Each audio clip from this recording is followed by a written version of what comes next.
21 तारीख को शाम में 7:30 से 8 के बीच में मेरे पापा यहाँ बैठे हुए थे दुकान पर। तो दो लोग आए और यहाँ पे लिफाफा रख के बोले ला चचा और कह के चले गए। दोनों आदमी पूरा गमछा उमछा मुँह पे बांधे हुए था। पापा लिफाफा खोल कर देखे तो उसमें वो चिट्ठी था, लेटर था। उस लेटर में 5 लाख का रंगदारी मांगने का लिखा हुआ था कि 5 लाख का रंगदारी 23 तारीख को शाम में देना है। कहाँ देना है, क्या देना है, किसको देना है, ऐसा कुछ भी उस लेटर में नहीं लिखा हुआ। मतलब वो जो दो नकाबपोश लोग आए वो लेटर दे के गए 5 लाख रंगदारी की बात उस पर चर्चा थी। जी जी, इस पर चर्चा उनके जाने के बाद पता चला आपको कि रंगदारी मांगने आए। हाँ, उसके बाद जाने का पता चला। पूर्व में भी कहा जा रहा है कि दुकान में इस तरह का। जी जी, 2022 में 17 जनवरी 2022 में भी इस तरह का लेटर आया था। 17 जनवरी को घटना हुई थी, उससे 10-12 दिन पहले एक लेटर आया था जिसमें 10 लाख की रंगदारी मांगी थी। और इसी तरह से लेटर दिया गया था। इसी तरह से लेटर दिया गया था। उसमें भी किसी तरह का किसी का भी आदमी का नाम नहीं लिखा हुआ था। तो उसमें तो आकर मेरे पापा पे जानलेवा हमला भी हुआ था। उसका तो वीडियो बहुत सारा वायरल भी हुआ। तो फिर उसके बाद हमने फायर वगैरह सब करवाया था। अभी इसके बाद पुलिस को जानकारी दिए हैं? क्या चीज़ का? अभी जो मांगा गया है पुलिस को जानकारी दी है। परसों 23 तारीख को जाकर थाना में जाकर आवेदन दिए थे। तो 21 को घटना हुई तो 23 को आवेदन क्यों, इतना लेट क्यों? 23 को पापा थोड़ा डर गए थे, क्या है नहीं है, बहुत तरह का बात हो गया था घर में, सबसे हम गए थे।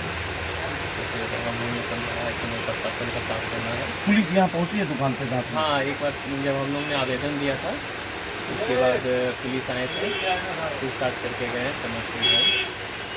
क्या अभी भी डर के माहौल में? हाँ, डर के माहौल में तो हम लोग रह रहे हैं, जी रहे हैं, क्योंकि उसमें किसी तरह का कोई भी नाम वगैरह नहीं है, क्या है नहीं है। सीसीटीवी फुटेज में कुछ तस्वीर आया है या वो नहीं? दोनों गमछा से पूरा पैक है उनका, जी। समझ में नहीं आ रहा। क्या नाम हुआ आपका? मेरा सुमित कुमार नाम हुआ।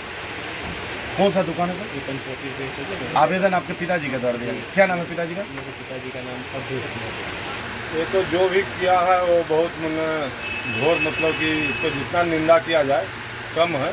ऐसे हम लोग को जब पता चला सुनील जी के द्वारा तो हम लोग थाना गए। थाना में FIR वगैरह सब हो चुका है और जो इस तरह का घटना घटाया है प्रशासन जो है मुस्तैदी से खोजने में लगी हुई है। ASP साहब के पास भी हम लोग कल गए थे, उनसे भी बातचीत हुई है। तो वो भी मतलब कि जो है फ़ोन करके सूचना सगर लिए हैं क्या हो रहा है नहीं हो रहा है। ये बाढ़ थाना को कल सूचना दी गई है कि एक दुकानदार हैं पंचवटी ड्रेसेस के मालिक, जब दुकान पर बैठे हुए थे तो 2 लड़के आए हैं और वो जल्दी से पैदल दौड़ते हुए आकर उनको एक कागज़ एक एनवेलप के अंदर दे करके और फिर कुछ ही सेकंड के बाद वो वहाँ से दौड़ते हुए भाग गए। जो उसके साथ में एनवेलप के साथ जो आवेदन है या जो लेटर है उसको पढ़ने से ये लगता है कि इनसे पैसे की मांग की गई है और इस संबंध में बाढ़ थाना में अज्ञात के विरुद्ध रंगदारी का कांड पंजीकृत किया गया है। हम लोग आसपास के CCTV फुटेज और जो हुलिया उतने कम समय में जो भी वादी के द्वारा देखा गया है या जो आसपास के लोग की दुकानों में CCTV फुटेज लगे हुए हैं उसके आधार पर हम लोग इसको चिन्हित करने का प्रयास कर रहे हैं। शीघ्र इन्हें चिन्हित कर इनको गिरफ्तार किया जाएगा और इनके विरुद्ध विधि सम्मत कार्रवाई होगी। अच्छा, पूर्व में भी इसी तरह का मामला देखने को मिला था, क्या उससे भी संबंध?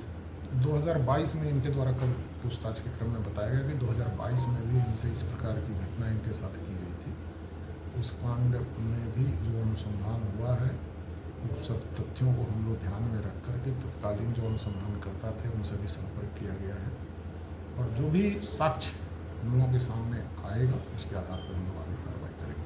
अच्छा सर, व्यवसायी में डर का भी माहौल है, क्या लग रहा है सर? क्या कहना चाहेंगे आप? नहीं, उसमें कोई डरने की बात नहीं है। पुलिस की तरफ से लगातार ऐसे तत्वों के विरुद्ध कार्रवाई की जा रही है। पूर्व में भी कारगर कार्रवाई की गई है। जो भी इसमें शरारती तत्व, असामाजिक तत्व, अपराधी तत्व शामिल हैं उन्हें शीघ्र चिन्हित कर विधि सम्मत उनके विरुद्ध कार्रवाई होगी।